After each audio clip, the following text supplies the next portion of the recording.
V700 সার্ভিসের সময় কি কি প্রসেস থাকে আমাদের সেটা আজকে তোমাদের দেখাবো। ব্ল্যাক প্যাড খুলো।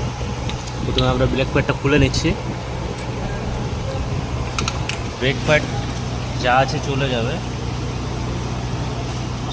তো আমরা এখান থেকে আমরা সিরিজ পেপার মেরে চালিয়ে দেবো।